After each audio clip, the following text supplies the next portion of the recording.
Welcome back to another one of the Dad's Bet Baseball team previews sponsored by our friends at Hall of Fame Bets. Hall of Fame Bets, make sure to use the code DADS to get a 1-week free trial as well as 50% off your first month. Talk about it every show. I'll reiterate, we use Hall of Fame Bets all the time. You can go and research on Hall of Fame Bets any of the players that you want at any time. You can research any of the teams that you want to be able to use at any time. I know for baseball season, Adam and I use Hall of Fame Bets quite a bit for a lot of the team type of props, such as like team total bases, team total runs, etc. It's really great with the trends page. You can go and be able to use that there. So make sure coming up on baseball season that you are in on Hall of Fame Bets. Again, that code is DADS to get a 7-day free trial and 50% off your first month. Another team we're very excited about talking with today would be the Boston Red Sox. I'll refrain from really trying to do my best Boston accent, I swear, on this pod, but it may come out at some point. And I do want to make sure we first give a warm welcome to our guest, Dan Lifshatz.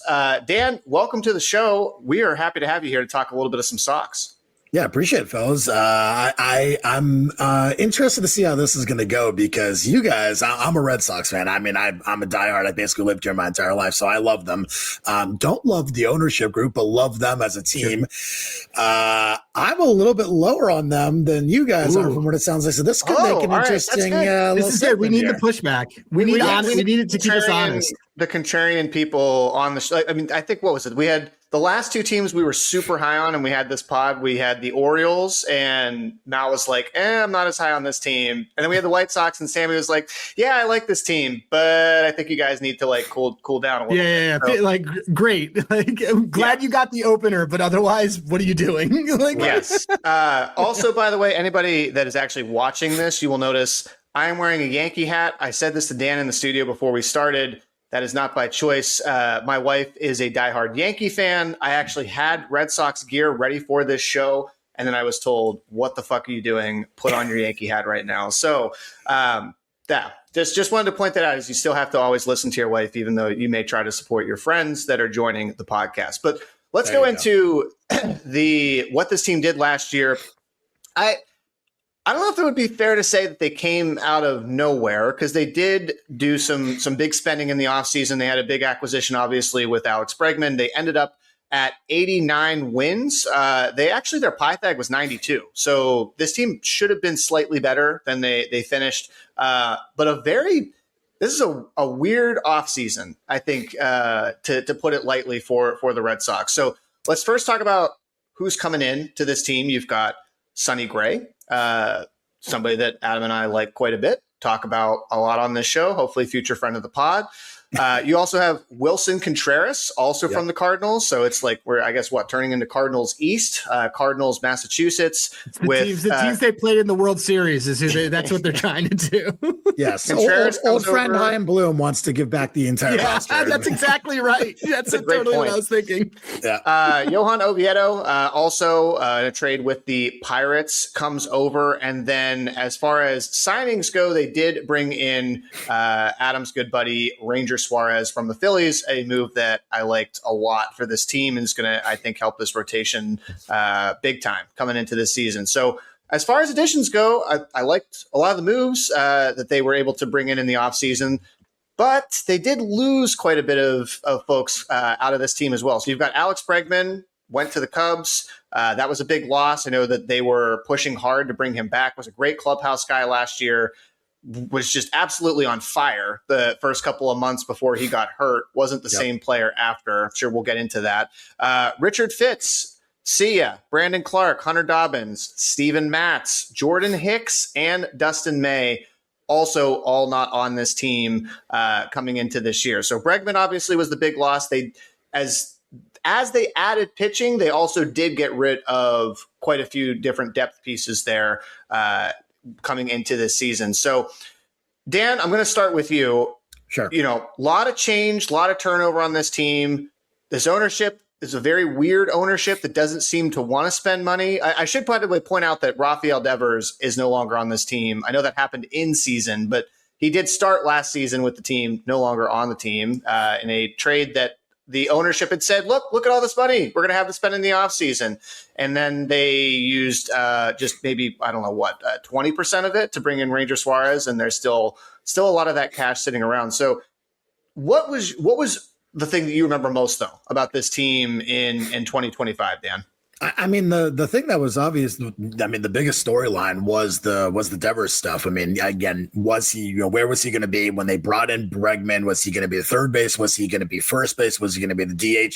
So there was a lot of discussion around that for the most part of the year. And then finally, when he was traded, it was a weird situation because you had half the fan base who was very excited and said, well, it's addition by subtraction. And you'd half the fan base who thought that, well, you're basically giving away one of the best left-handed hitters in all baseball for jack shit and Jordan Hicks' terrible contract, which for whatever reason they decided they wanted to take on and thought that was a positive addition. They didn't, I'm sure they probably could have negotiated a deal without Jordan Hicks, but they liked him going into the offseason, actually wanted to sign him as a starter before the Giants did. So it was a weird year. And then of course they move on from Devers and then they're white hot because they're basically 500 with him, and they're white hot with him for a couple months. And then Bregman obviously gets hurt, pretty soon afterwards. They bring up Roman Anthony. He was obviously fantastic. Meyer comes up. He was, up and down a good portion of that. And obviously, you had the Payton Tolle at the end of the year,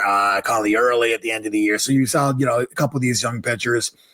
It was a hodgepodge of everything. I remember I bet the over early last year on this team because I was like, I think this team is being a little bit undervalued.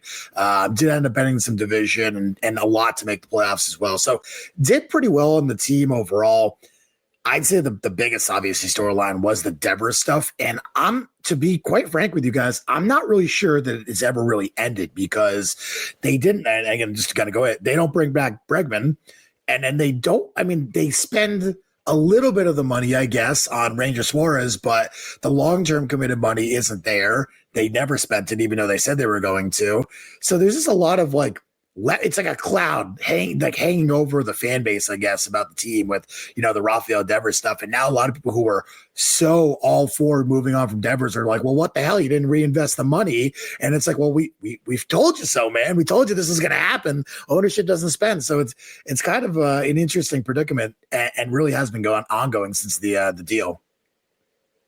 Yeah, they it's funny when we did like a reaction episode on last year with the Devers trade and we took a contrarian stance. I took a contrarian stance at least of I think this is great, but we had one of our guests at the time said, we said, hey, who won the Devers trade? And he said Devers did when he talks about which side. And that's true because it's that guy got to go do whatever he wanted, like higher tax rate for whatever it is. But I don't even think any of the guys who they acquired are even still on the team anymore.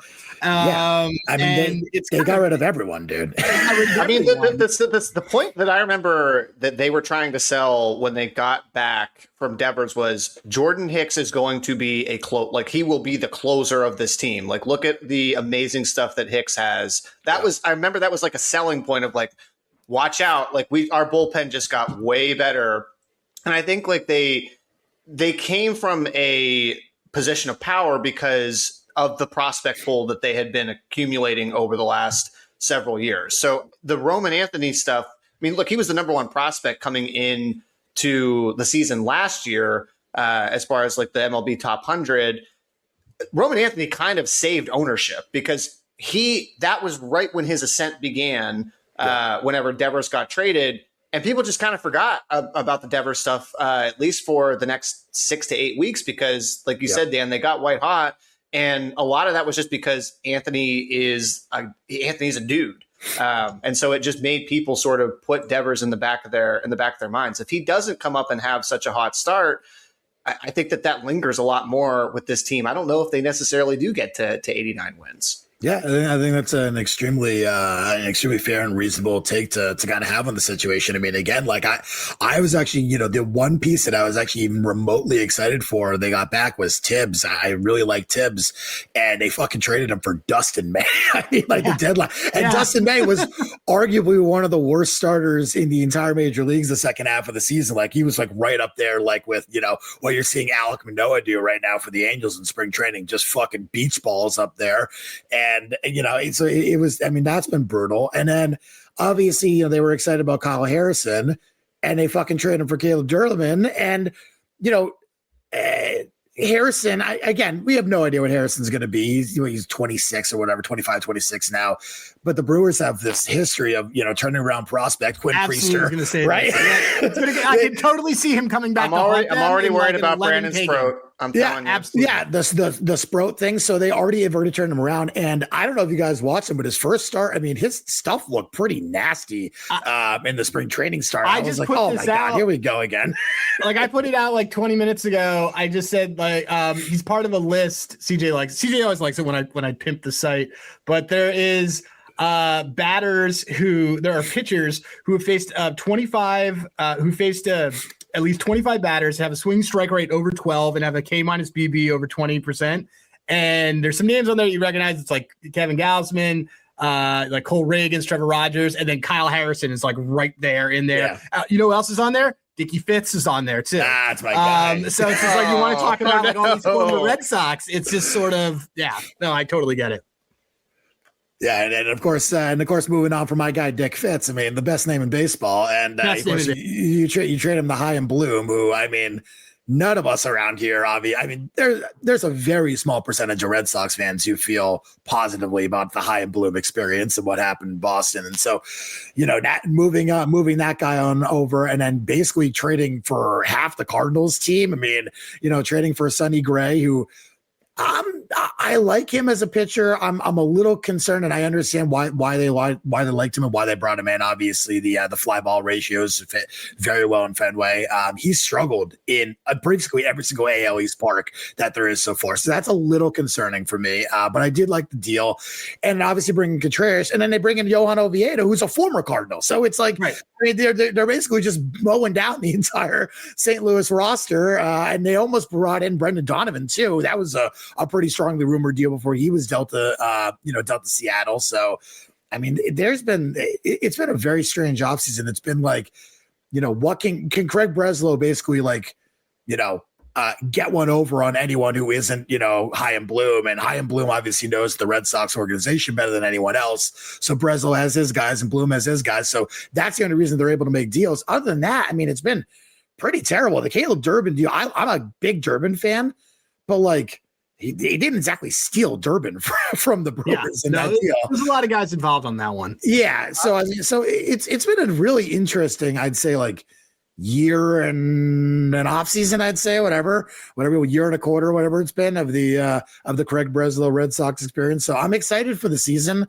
I'm nervous, but I'm excited at the same time. I'm convinced, by the way, that a lot of the guys in the Red Sox front office, specifically in media, have background in politics because they're unbelievable at leaking shit and leaking rumors that like, hey, Red Sox are in on this guy. Like you even saw this shit with like Kyle Tucker at some point. It's like, hey, Red Sox have been talking to Kyle Tucker. Like they're in on him. They did the same thing with Juan Soto 2 years ago, where it was like Kyle heavily rumored. Every guy. I swear, every single guy. Like I get the MLB trade. Pete Alonso's going to go there, and it's like, I never saw that one, but everyone else. They are just amazing at spin on their fans to be like, look, we're trying. Okay. Like we were rumored, we were in it. I mean, even though there's like no chance that they were. All right. So going into this year though.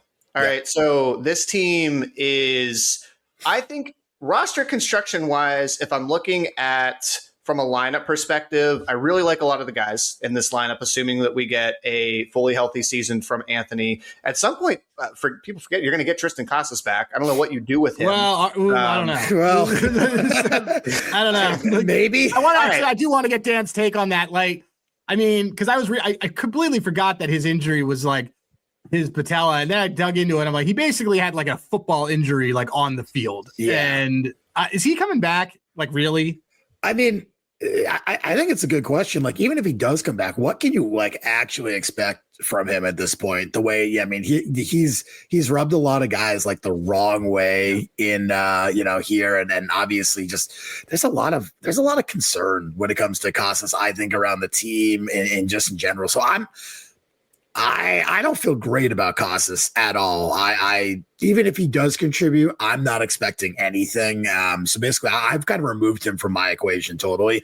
And if he does, great. But I'm going to assume that he's probably not going to do much here. Yeah, I kind of assume the same thing. I mean, it's funny because like him and Duran, you can basically tell that him and Duran probably don't get along. Definitely not. You could. Politically, they definitely don't get along. No. But then you just look at stuff, and once they backed off the Duran trade stuff, I was like, okay, well, Casas is probably not going to it. But I don't know, like in terms of the good side, like I liked and as CJ, you just bumped out. We were just talking about Casas and Duran probably not getting along. But the one thing I did like that was done was I like Wilson Contreras moving to first base and being the first base. Like I think his stuff is first of all, he's killing it in spring training. So like he's doing his job, but on a really, really bad Cardinals team last year, he slugged 447, expected slugging of 506. He had 20 home runs and 126 hits. He still played a couple games even at catcher. His hard hit metrics, all of his barrel stuff was great in arguably like a non-hitter's park and on a garbage team where he had no protection. And on this team, I mean, if things kind of click the way, like the weird way they do during the summer all the time on a Red Sox lineup where like, Carlos Navarez and all these guys are suddenly hitting and the days of like Connor Wong having like a hit streak are there. He could have guys on base and then have like 90, 100 RBIs. I'm like very high on that. I think that was low key, Roman Anthony being healthy, and that I think are low key like really important for like everything, the crux of everything here. Yeah, I mean, I kind of agree. If you just go down like their starting lineup, man, I think that's exactly where you're kind of what you're hoping for because they just have so many guys with injury history, at least in the last couple of years. Like obviously Trevor Story, everyone knows what's going on. He basically hasn't played like at all since he signed here. Jarren Duran has been in and out of the lineup multiple times. Cedar Rafael has been healthy, but they keep moving him around and tinkering with him. Willier got hurt last year. Roman Anthony, obviously the injury. Like it's just, can they even remotely stay healthy? And I really like the Wilson Contreras addition. I think to me, that's probably my favorite addition that they made. I mean, obviously I like what they've done in the staff and the rotation is phenomenal, but just in terms of an actual like addition to the lineup, Contreras is the closest thing that we've actually gotten to a literal impact bat. And again, that was touted with the Alonsos we kind of mentioned, and we pretty much everyone who was rumored this offseason. Kyle Tucker, as you mentioned, CJ, like that one was in there. Ketel Marte was another one that was thrown in there for a while. I remember that. Yeah, well, then it was kind of like because they don't know where they're going to put like Marcelo, like Meyer, like I was going to bring him up, because he's another guy. We haven't also talked about like where the fuck is Christian Campbell on this team? A guy that it's a great question, man. Look like the next coming of like their second baseman for the next 5 to 10 years, and then all of a sudden you can't even find him like literally on the Fangraphs depth chart. He's not even listed as projected in the top 9. Meyer, to your point, Dan, like my biggest thing I'd always heard about him as a prospect was great prospect, can't stay healthy, like cannot stay on the field, and that seemed to be the case coming into this year. So if you had to pick between Marcelo Meyer and between Christian Campbell, are both of these players in the starting lineup by end of the season? Is one of them or is none of them? So I think what's going to end up happening, and this is a pure intuition, no information type of thing. I think that they're going to roll Meyer at second. I know they signed Kiner Falefa, but if they start that guy, I'm going to pull my hair out. Seriously, he was great in the Jays in the playoffs. I actually do kind of like it as a platoon I like guy. him as a depth piece. Yeah, sure. I'm fine with him as your like 9th inning defensive replacement, man. Like, that's fine with Sunday me. promo day player. That's exactly. Fair. But Marcel Meyer was a superstar prospect at Herald, and like if he isn't in your lineup, we have some serious issues. I think they have to find a way. In my honest opinion, what they're going to do, guys, is I think they're going to end up moving on from either Wilyer Abreu or Jarren Duran sometime in the middle of the year. At some point, they're going to have to move an outfielder. They just have too many guys. They have too much depth. They have too much depth. That was going to be my next question was what do they do with this outfield? Because there's too many guys here. And they tried to move on from Duran last year. Yeah, and they try to do it this offseason. I mean, I know San Diego absolutely loves him. I know last year Seattle was super interested in him, and they wanted to basically get George Kirby back, and Seattle was a little hesitant to make that deal and pull the trigger there. But that was kind of like basically their ask was like Casas and Duran for Kirby something along those lines. And I kind of wish that had happened. But regardless, like I think you got to move on from either Duran or Abreu. Make a decision there. It's probably going to be Duran based upon the contractual status. And then he's you have to 30, by the way. I didn't he's like he's not, or he's 20, he's going to be 30 this season. I didn't realize that he was that much older. Yeah, he's going into free agency next year. So you already signed Christian Campbell. He's a terrible defensive player. He's absolutely fucking atrocious, guys. It's not. So they have to move him to DH, and that's really where what they need to do is they need to make a decision in the outfield and move Christian Campbell to DH. I mean, I think the guy can hit. I know his swing fell apart in the middle of last year, but I think it was just the lack of confidence from being able to play his position the way that he wanted to, and just kind of play it, even adequately. He was arguably the worst second baseman in baseball, and the worst first baseman. I mean, they moved him around everywhere. He was terrible. So I think what would really help is start him at AAA, play him just purely DH him. Whatever you want to do, and then find a way to get him in the lineup because the bat will play, I think, at the major league level. It's just, will the defense play, which sucks because I actually thought he had, potential to be a pretty good defensive player. And I think just the rotation, moving around the 20 different positions really impacted him last year. Clearly, young players that happens to. So I think they'll probably end up moving on from one of those outfielders, move Roman and either to left or right, and then, simplify it and put Campbell at DH. And, maybe he can be your, backup second baseman or backup left fielder or something in Fenway. You don't mind putting him in left field or whatever, you know what I mean? So something along those lines. That would be my guess of kind of how they utilize everything. But man, they have so many depth guys. I mean, again, we just talked about Tristan Casas. What do you do with Casas? Romy Gonzalez is another guy. Obviously, he has the injury, so we don't know what he's going to be. Still on his team too. Right. Yoshi's Masataka Yoshi, who's absolutely just ripping the cover off the ball in the WBC. What do you do with him too? Do you put him at DH? And again, basically tell Campbell, what do you do? There's so many guys in this team. They just don't have superstars outside of Anthony. Yeah. And Crochet, but that's it. I mean, they have two basically studs, and they weirdly kind of feel more. The more you're saying this, Dan, this thought just kind of popped in my head, and I haven't really put two and two together. But they really are kind of like a rich man's Orioles in some ways, because the Orioles have held on to prospects the same exact way. They've been like, look, why do we need to trade these guys? We've got a plethora of these prospects. We have so many of these guys in the top 10, top 20 in our pipeline. It doesn't make sense for us to unload the chamber. And also Baltimore's a smaller market. But for Boston, they've also had this problem. And that just seems to be what they've been falling back on is look at even, the guys that they have right now. I really like Payton Tolle. I really like Early. That's part of that pipeline too. It's not that they've completely drained it. I just want to point out also, by the way, on Christian Campbell, 150 WRC plus for March and April coming out of the gate. And then it was a -6 WRC plus in May.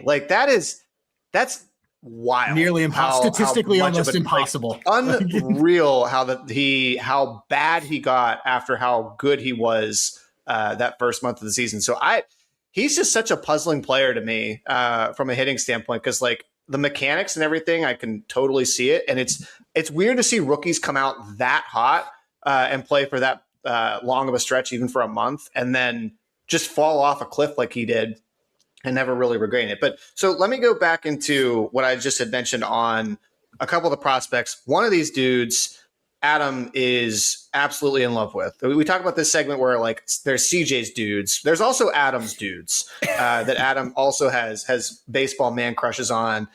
Why don't we talk about Payton Tolle for a little minute? Because this guy seems like he has absolutely nasty stuff. Yeah, I mean, he does. He has arguably one of the best fastballs.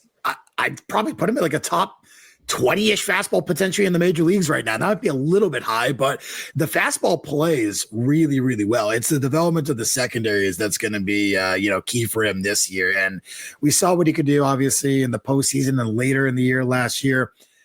they're going to start him in AAA just because they have to. I mean, really, they're rounding out their rotation with Johan Oviedo. Like, I mean, you can't really get a better rotation than that. And I'm sure a lot of people are like, who's that? You know, but Oviedo is like a legitimate, decent starter. And him being your fifth starter is really, really good. So he's going to start in AAA. You're bound to have injuries. I mean, that's what happens every year. Sonny Gray is old as dirt. You know, Greer Crochet is, you know, who knows? He's an ace, but like, who knows, man? He was awesome last year. Ranger Suarez, you know, whatever. But again, you're going to have some sort of injuries. It's going to happen. Like, you're just not going to have a rotation, you know, a healthy rotation all year. So you're going to have to bring up either Connolly early or Tolle at some point. And it's going to be a good question about where, you know, who they bring up and what they do. I think it's going to be Tolle. I've heard from a few people who are really well connected on the team that they fucking love this kid. Now, they did offer him, I will say this, they offered him very reluctantly right at the end of the deadline in the deal for Joe Ryan last year. And the Twins balked at it at the last hour. It was very close to getting done. They balked at it, and the Twins said no. Then the Twins came back to them after the season was over and was like, okay, you know what? We thought about, we'll take the deal. And Breslow in the front office basically told them to, you know, blow it out their ass, and said, well, you're not getting Tolle. So if you want to do the deal without Tolle, we'll price him within their player. But, you know, that's the deal. Basically, it was like Arias, Tolle, and it was like a third or whatever, third and fourth piece who were very minor players in there. Now Joe Ryan, by the way, has a back injury, which is just, you know, like very clear what the Twins were trying to do there. Right. I mean, again, and not to mention, Ryan has basically told the Twins he's not re-signing there, which I don't know if that's super public, but he's not re-signing there. No. Yeah. Okay, that team needs to come back in and like fix it. So they're backed into a corner now, and the Red Sox are like, yeah, well, they loved what they saw of Tolle. They loved what they saw of early. I mean, I know Arizona really wanted Connolly early in the Ketel Marte contracts or discussions, and they wanted early and like Marcelo Meyer, and the Red Sox were like, no, you can have one, maybe. We're not giving up both, and so that was kind of the sticking point there. So they love this kid. I think he's going to start the year at AAA. So that, you know, you're looking at the price right now. I think like FanDuel is like 25-1 or whatever on AL Rookie of the Year. It's weird because he's like the same, sorry to cut you off there, but he's him in the early, they're like, because early's like 17-1, and they're in that same thing where you could tell that it's priced as if one of these guys is going to AAA, and like one of these guys is going to be it, and we don't know which one. And like they're grouped together. But yeah, keep going now. Yeah, no, and of course the funny part is that neither of them are starting in the major league. Right, it was just very very clear from the last couple starts of Oviedo. He's been phenomenal. So, I mean, the way it looks to me is that, you know, I think Tolle end up called up like in the middle of the season sometime. Mm-hmm. I don't think he comes down. I mean, again, I think the secondary stuff that they've been working on from all reports has been great. He has looked really good in the offseason. I think he's here to stay. I think he's a legitimate AL Roy, candidate. Like I would bet him. That was just what I was going to ask you. Do you bet him now, or do we wait if he's starting the season? Yeah. Well, we just wait. I mean, I think you could legitimately see, and maybe this sounds a little nuts, I think you might be able to get 50-1 if he starts the year in AAA. Totally agree.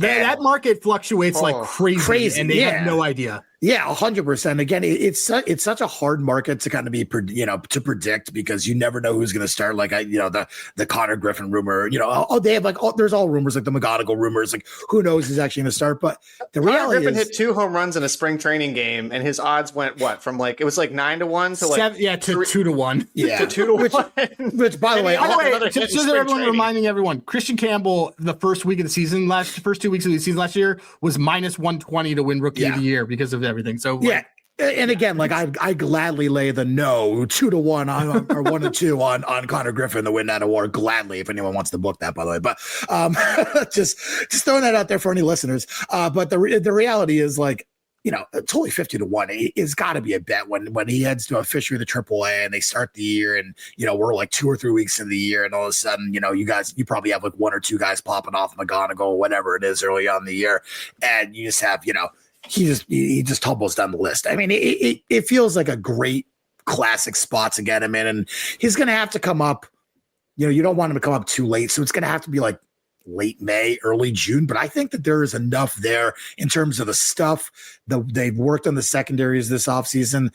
And, I think that the Red Sox love him, like love him. So I think there's a legitimate opportunity for him to stay up here depending on what happens. And maybe they find a taker for Brian Bayo or something along those lines. And, you keep him. Yeah. So again, like I think like there's a real possibility. Maybe you package like Bayo and Duran, I know Kansas City was interested in that sort of package earlier this year. So maybe you got to go along those lines. I know Kansas City, did well in finding some outfielders, but, just example like that, someone gets hurt or whatever. I think the Sox will probably be able to find a way to make that move. But again, it's another interesting situation. Like they have a frontline guy and then Gray and Suarez are like good number twos, like really excellent number threes. And so they just have so much depth again. It's the same sort of issue you got going on there.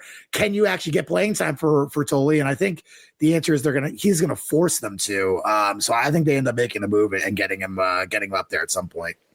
So as much as we're kind of, this lineup is a lot of like guys that I wouldn't take with my first pick in a fantasy draft. We clearly all are high on the starting pitching, and there's clearly enough of like an offensive ceiling that things can happen. One of the first bets that CJ and I made, and I'm trying to remember what it was, the stat that jumped out that you and I we were in the middle of doing a NFL pod, and suddenly we got on a talk about Roman Anthony, and CJ, to his credit, constructed a really great narrative of, there's another guy who in his second year took a leap, and a team that believed in all their prospects. Oh, yes, I remember this. Did their thing, and that was the 2016 Chicago Cubs. Yeah. And so there are a lot of parallels. And so I get to the point, we have in pocket Roman Anthony 35-1 for MVP. I don't think I would recommend to people taking that number at 20-1 now, but I mean, this team obviously lives and dies by Roman Anthony, but what do you think, like, what's the stat on him that you're kind of looking for? Like, I think like 70, I see 75 hits in 70 games, and I'm just like, this dude could have 200 hits and do all that stuff. Like, I think he's just such a dude. I completely agree. And again, like, it wouldn't shock me because of the injury and because I think he was a little bit behind in the offseason program if he starts a little bit slower too, guys. Like, it wouldn't shock me if that was the case and all of a sudden we get some really good numbers on him. Like early on in the season, first couple weeks, maybe he gets hot in like May. And once he's kind of caught up to speed, because I know again that the injury did kind of set him back a little bit from what I understand in the offseason. I agree though. I mean, I think he has legitimate MVP consideration. I think he's going to be an absolute stud this year, next year, moving forward. Like, it's funny enough. Again, one of the first bets I actually made, for baseball futures was Roman Anthony over 62 and a half RBIs. And I thought that was that's such a low number. It's so great. Wow. Wow.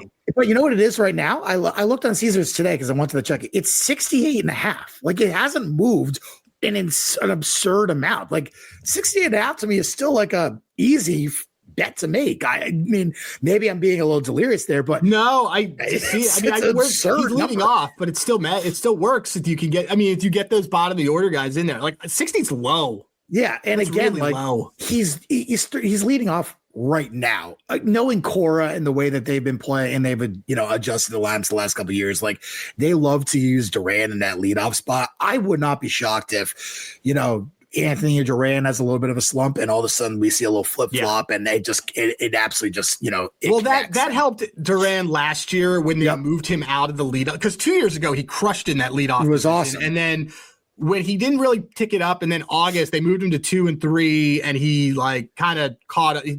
It seemed to work a lot better for him, be less pressure on him. Yeah. So to me, like, I kind of wonder, like, how much are they willing to kind of mess with that? I think they'll end up messing with it more than like we think. And again, knowing Cora and knowing that team, like, and knowing the way he manages, these guys get cold, or there's a little, they need a spark, a little flip flop here and there, like nothing major, but a little flip flop. And all of a sudden, like, I think that that's a legit possibility that you see like Anthony hitting 2 or 3 by like, mid-June, mid-July. Like, I think there's a real possibility that, he's out of the leadoff spot too. So to me, that number still is wildly low. And again, that's still available at Caesars too. I know. I'm taking it now. It's that's a There's the things that we have in pocket for this team. We didn't end up buying division. We didn't end up doing that stuff because we like them and we like the Orioles. And I won't speak for CJ, but there are some long shots that we got ourselves. I think win leader is a dart because it's basically you're effectively parlaying a guy who will consistently go 20 times, 25 times with the team to win, and then the bullpen to hold it. And so 80-1, we took Ranger Suarez because he is a guy who is up there in quality starts. Yep. And believing in that offense should be good. I guess then that what it comes back to is Chapman going to repeat what he did last year? Because that is sort of, to me, one of those that could actually change everything about this team. Yeah, I'm actually that's probably the position on the team I am most concerned about. Is I don't love the bullpen at all. Like they relied on Greg Weisser a lot last year, and he was great, but I don't think that he's a high leverage arm. And obviously Justin Slayton's been up and down. He hasn't been able to stay healthy either. Another one of those guys. And Garrett Whitlock is basically your swing man there. He hasn't been able to stay healthy. So you're looking at a bullpen full of guys, outside of Weisser, who has been, haven't really been healthy. Zach Kelly, Giovanni Moran haven't been healthy. Basically you're kind of relying on, a few guys. I don't think they're that great. And Chapman had an unbelievable year last year. You cannot expect the same performance from him. Not a chance. He's our age. No way. So you're asking for is Garrett Whitlock take over the closer role, hopefully mid-season, assuming that Chapman even struggles a little bit. And again, that's hoping that Whitlock is healthy and pitching at a certain level. And so my big concern with a lot of the win stuff was the bullpen for them. I am concerned about that spot. I wonder if they end up making some moves there. Maybe middle of the season or, at the deadline. I think that's probably a spot that would progress if they're in it. But that's always been my biggest concern with the team. That's where I was going to, Dan, because that's one of the reasons I was off on trying to, not that their price, I guess, to win the division was all that great anyways. I mean, it's plus 320 right now. For the teams in that division and how good we expect the AL East to be. I think we've said it multiple times on this podcast, but I think the AL East has a chance to be the best division in all of baseball this season with Orioles, Yankees, Red Sox. Obviously, Toronto is, we're a little bit lower on that team, but I think they're still going to be good. But I kind of see where I'm trying to bet from a team angle, and what you just said about the bullpen also concerns me. They also just remind me a lot of what the Yankees did at the deadline last season. I think that, but they have so many assets, not even from we've just talked about it in the last 20 minutes on, you've got Yoshida, you've got one of Duran or Abreu. There's a large pool of depth that they can go and pull and be able to replenish the bullpen. I think if Meyer or some of the other prospects and some of the Campbell that we had talked about don't end up panning out, weirdly that long term hurts them more in my eyes than if we don't get the same season from Chapman, because I do think that bullpen is always something you can address mid-season, and I'm looking more at some of the markets where I'm playing ceiling, because I think if this team makes the playoffs, we all really like the rotation. We really like Crochet there to be the ace to kind of lead off. I think you could also look at exactas with this team, Boston to play Philly in the World Series, 120-1. Boston to play the Cubs in the World Series, 120-1. Look, they're darts, but if I'm trying to bet a long shot or I'm trying to bet a team future, to me, I would rather play a ceiling bet for them to actually make a run in the playoffs, because I think once they get there, they do have guys that would be able to kind of power them through. And I would be looking at an NL team outside of the Dodgers to really get a lot of value in terms of a crazy number. Yeah, I think that makes sense. I think if that's the way you're gonna approach it, I think that makes a lot of sense. Again, my big thing, and again, it's kind of that saying, when you have two quarterbacks, you really have none, which is not always true, but for the most part, it's true. I take a look at the roster and I say, well, you have 5 outfielders, you have 2 first basemen, maybe 3 first basemen technically if Romy Gonzalez comes back. You have 3 or 4 infielders. how are you going to manage all the personalities? How are you going to keep everyone, somewhat happy this year? I think to me, that's my biggest concern with them guys is like, can you keep everyone happy? Can you feed everyone where everyone feels that they've been fed? The rotation, like how are you going to manage the rotation where you're potentially, still going to utilize Connolly early and Payton Tolle and not like, waste years on their deals and, make them upset and, you have them toil away in AAA. Like there's a lot of stuff that this team has to navigate this year. And I think Alex Cora is going to have to do a really good job navigating this lineup, navigating this depth chart, navigating the rotation, and obviously, just the organization making the right moves and pulling the right strings at the right time. So that's my only major concern about them. And just knowing how this organization works, they're all about optics, as you guys have kind of mentioned early on, like, oh, we were in on that guy, we're the interest kings. That's always a major concern to me because it's an organization that cares so much about optics, which I hate so much. Like, I don't give a shit. Just either sign the guy or don't. I don't need to hear about if you're in or not. Like, I don't care. But when an organization cares so much about that, they care about optics and things like that. And they don't care about talent like Rafael Devers. They more care about like, will Rafael Devers look like a good teammate if he plays first base or not? You know what I mean? So those are the things I am concerned about. And again, not that they have Rafael Devers anymore, but just making everyone happy. The Tristan Costa situation is going to be really interesting to watch. Yeah. And kind of how that plays out. Like, what are they going to do with Masataka Yoshida, which is like a big headline because the way he's playing in the WBC? What are they going to do with the Christian Campbell battle? Like, how are they going to fit that in the lineup? And then, in the rotation, like, what are you going to see Tolle and what are you going to see early? Like, it's just it's a good problem to have. I'm just not sure. Short term, it's a great problem to have. I think long term, it's a good problem to have. And so to me, that's my main concern with this team is they have a lot of talent, a lot of depth, but a lot of mouths they got to feed. And sometimes that causes issues in the clubhouse. And again, knowing the way that this organization prides himself and handles things, that's always my major concern with things like that. I think to put a bow on their outlook, as high as I am on the Red Sox, I don't know what this team identity is. Yeah. And that's kind of one of those things that I do see. But to CJ's point, the one thing that does keep me, it's always how I separate all these teams of good and bad is this team isn't going to not trade anybody when it comes to that. Like, who's going to buy? Because who is a team that will look and say, we can get better and we can do this stuff. I also, to your point, Alex Cora doesn't strike me as the kind of manager and coach who's good at managing a lot of different personalities in a clubhouse. He just doesn't strike me as that kind was about to be fired in June last year. Like I thought he was gone. I thought he was absolutely gone. Everyone around here thought he was gone. Davey Martinez got fired, and I was like, all right, where's the market for next manager fired? Because Alex Cora needs to be like minus 800, and then somehow his ass made it to the end of the season. I don't know how. Because they traded Devers, and they just decided to be white hot. Like, that was literally the only reason that he didn't get fired, man. It's absurd. Yeah, it really did.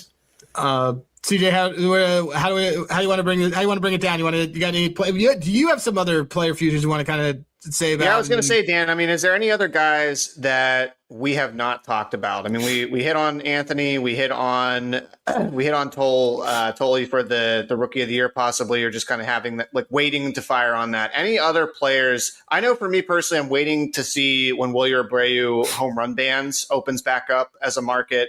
That's a guy that should have, if he gets 500 plate appearances, should be around 30 home runs. He hit 22 last year, but you will get a nice number on him if you can find that band somewhere. Any other guys that you are looking at, Dan, from a season-long player standpoint? So I'll give you two, because I think there's two that are interesting to me. So number one is I really, really, really think that Ceddanne Rafaela has just boomer bust potential in terms of the bat. I don't hate a little nibble of like AL MVP, which sounds absolutely absurd, right? I know that. Right. But the way that when he gets hot, and again, you're talking about needing basically 8 to 10 weeks of being hot, which is a really long period of sustained success. Sure. But again, when you have Roman Anthony in your lineup and now you have a guy like Wilson Contreras in your lineup, you're talking about either a bat that's going to completely take off and become, a stud for a year or two, or a guy who's basically probably going to potentially fall off the map and be like an everyday player and whatever. But I do think the upside there is pretty immense. And I would take a look at, a very, very, very, slice of pizza play on Rafael. Dude, we took Milo Bush yesterday at 200-1 for NL MVP. So like this is right in that wheelhouse with us. And Sammy came on here and gave out Murakami 100-1 for home run leader. So it's just like, yeah, fair enough. But you want to know the other part of that, guys, and I think the lot part that maybe no one really talked about. He might be the best defensive player in the entire league. Yeah. So that is something that if the bat goes, it's not just going to be the bat that's going to be valued down the line. It's going to be the defense, and that's going to be a big narrative. Again, I don't think this is going to happen, but I'm looking for some fun, real upside type plays. That would be one position, man. Yeah, 100%. Center field. It's like the WAR will be there if he's doing that, and if he hits 25 and has 100 RBIs and is out for 10 weeks, then it's steals 20 bases, plays 20 bases. Defenses, yeah. No, it's totally, and who knows? Someone needs to make, by the way, Rafaela Fitzgerald as a nickname for him. I'm just calling that one out. But anyways, go on. Okay. And then the one other one I had, which this one's going to be way out of left field. So I hope you guys are ready for this one. Yeah.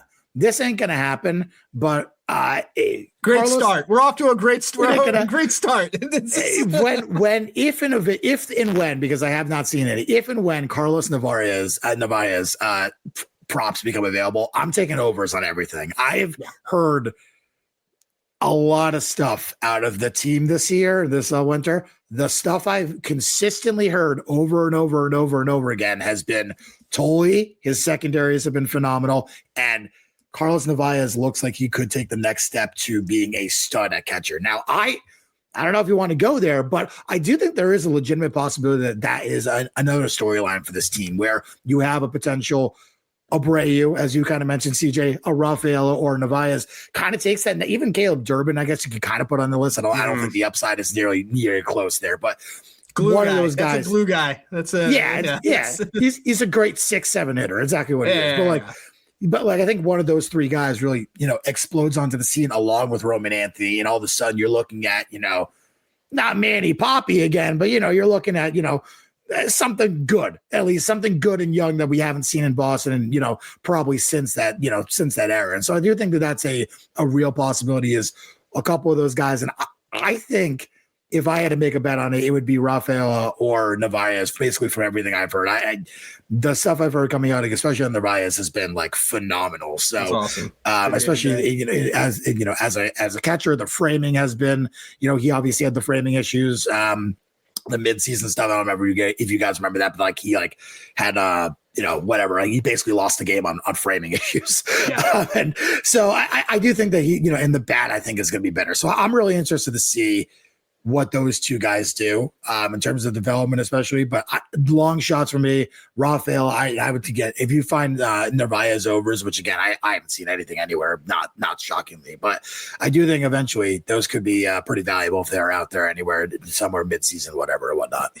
He the last thing I'll say on that, then we'll wrap this down, is his batting average would be like, you would think, it's mid, but his all his hard hit and his ISO and stuff is up there. So when he's making contact, he's sweet spotting and squaring up really well. 45% hard hit rate, a 10% barrel rate. He had a max EV of 112 last year, which is kind of bonkers for a guy who his WOBA was only 300, and he's still walking a lot. So it's I think that I could squint. It's slugging. He slugged 419. Yeah, the dude's got pop. So yeah. Again, I think it's there. I think it's there potentially. So we'll see. All right, CJ, bring us home. Well, I think this is the part of the show where we go into the win total, and I'm going to be interested to get this one because I can't really get a good read on where everybody's going to go. Usually, at this point, I figure we already know what everybody's going to say on the over under. But Dan, win total right now, we're sitting at 87.5. You can get that. I think it's minus 115 on DK. Are you over or under?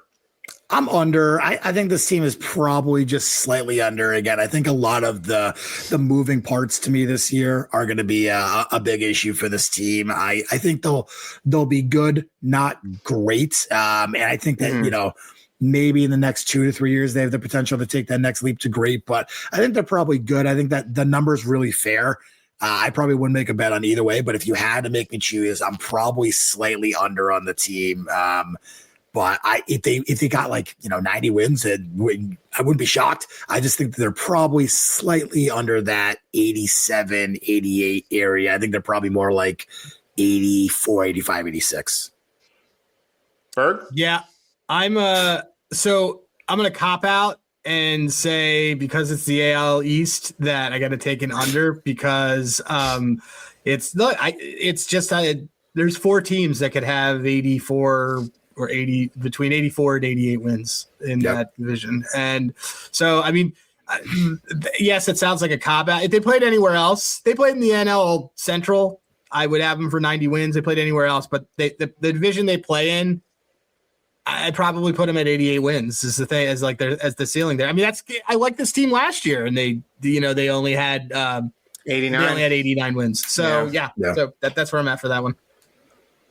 I wouldn't bet this either. I think this number is actually perfect at 87.5. I think if it was 86.5, I would be at least a little bit tempted on the over. I think if it was 88.5, I would be maybe a little tempted on the under. I think 87.5 is literally the Goldilocks zone. I'll go. I think 88 is honestly that's the number. That's the one I just kind of had in mind. So I'll go over just because it says 87.5, but I wouldn't bet it. I think that this is exactly where it should be. Look, if they get 87 or 88 wins, still very well could be a playoff team. And it's a team that, look, we're high on now. I was talking about some of the exactas. Might be able to get a really good price on them midway through the season if some of the stuff, like you had said, Dan, from a chemistry standpoint, it starts out rough again. They can't really figure things out. Gray is having issues adjusting to the park.